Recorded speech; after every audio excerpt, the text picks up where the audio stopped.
نحمده ونصلي على رسوله الكريم أما بعد فقد قال الله تعالى في القرآن المجيد والفرقان الحميد أعوذ بالله من الشيطان الرجيم بسم الله الرحمن الرحيم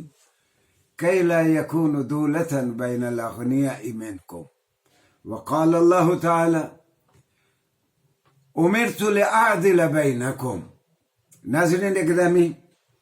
دو آیات میں پہلے ان کا ترجمہ عرض کر دیتا ہوں۔ مضامین قرآن یا تھیمز آف دا قرآن میں آج ہمارا چھٹا پروگرام ہے، اور میں عرض کر رہا ہوں کہ رسول اللہ صلی اللہ علیہ وسلم کی زبانی کہلوایا گیا کہ امرت لأعدل بینکم، لوگوں مجھے اللہ کی جانب سے حکم دیا گیا ہے کہ میں تمہارے درمیان انصاف قائم کروں۔ اور یقین کیجئے کہ جن معاشروں میں انصاف نہیں ہوتا وہ معاشرے پراگندگی کا شکار ہو جاتے ہیں، معاشرے اسی وقت قائم رہتے ہیں جس طرح سیدنا علی فرمایا کرتے تھے کہ ایک کفر کی حکومت اور کفر پر مبنی معاشرہ قائم رہ سکتا ہے اگر اس میں انصاف ہوگا، اور صاحب ایمان لوگوں کا معاشرہ قائم نہیں رہ سکتا اگر اس میں انصاف نہیں ہوگا۔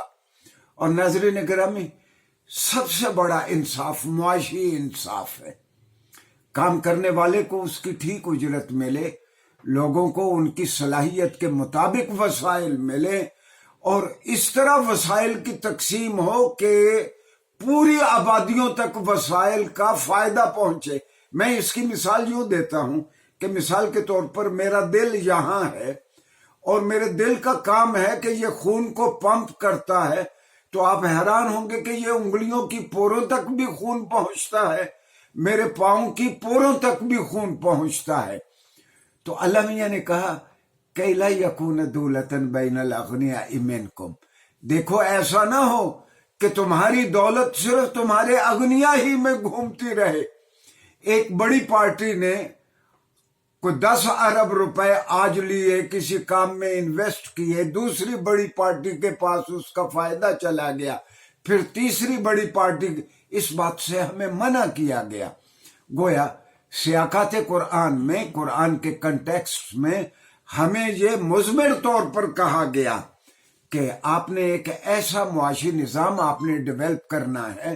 ایک ایسا معاشی نظام آپ نے تشکیل دینا ہے کہ ملکی وسائل کا فائدہ ابنائے وطن کے اس ملک کے ہر فرد تک پہنچے۔ اور اس میں سب سے بڑی رکاوٹ وہ نظام ہے جس کے ذریعے دولت مرتکز ہو کے، دولت اکٹھی ہو کے کچھ ہاتھوں میں ہی سمٹ کے رہ جاتی ہے۔ اس کا سب سے بڑا سبب بینکنگ ہے۔ میں اس کی مثال یوں دیتا ہوں کہ مثال کے طور پر آج میں 1 لاکھ روپیہ بینک سے قرض لیتا ہوں، تو میں بینک کے ساتھ معاہدہ کرتا ہوں 1 سال کے بعد میں 1,15,000 یعنی 15% میں آپ کو سود دوں گا۔ بہت بڑے بڑے بینکر بتاتے ہیں کہ جو پیسہ ہم سود پہ دیتے ہیں، ظاہر ہے کہ وہ پیسہ کوئی آدمی اپنے گھر میں رکھنے کے لیے نہیں بینک سے سود پہ پیسہ لیتا، وہ پیسہ وہ جا کے کہیں انویسٹ کرتا ہے، کوئی چیز خریدتا ہے، جس سے وہ چیز خریدتا ہے وہ پھر اپنا پیسہ لا کے بینک میں رکھ دیتا ہے۔ میں معافی چاہتا ہوں۔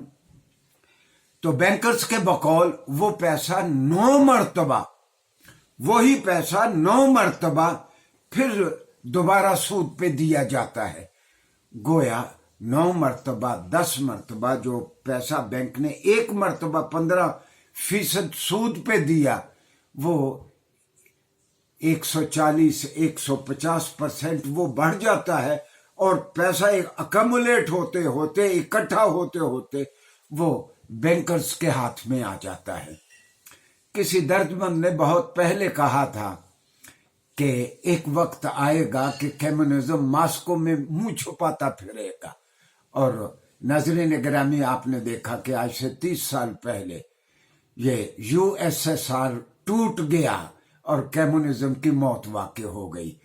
اسی طرح یہ بھی کہا گیا کہ ایک وقت آئے گا کہ نظام سرمایہ داری واشنگٹن میں بھی منہ چھپاتا پھرے گا۔ اب مغرب کے، امریکہ کے، یورپ کے، برطانیہ کے سارے درد مند لوگ اس نظام کی تلاش میں ہیں کہ کوئی ایسا مالیاتی نظام ہو جو انسانوں کی فلاح جس کا مقصود ہو۔ ہاں، اس میں تکلیف دہ بات یہ ہے کہ مسلمان ماہرین معاشیات نے ابھی تک بینکنگ کے مقابلے میں، مغرب کے مالیاتی نظام کے مقابلے میں ہم ناکام رہے ہیں۔ ہم نے قرآن اور رسول اللہ صلی اللہ علیہ وسلم کے طرز عمل پر مبنی ہم نے کوئی معاشی نظام ہم نہیں دے سکے۔ میں درخواست کروں گا اکنامکس پڑھنے والوں سے کہ اور والدین سے کہ جن کے بچے اکنامکس پڑھتے ہیں، جن کے بچے کامرس پڑھتے ہیں، جن کے بچے اقتصادیات پڑھتے ہیں، کہ وہ اپنے بچوں کی تربیت اس جانب دلوائیں کہ آج کون کون سے معاشی نظام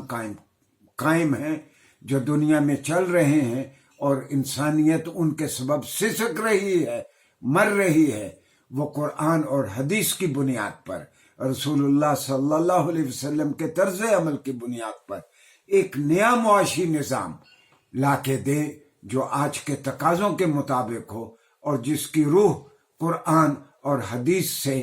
سے متصادم نہ ہو۔ شکریہ جی۔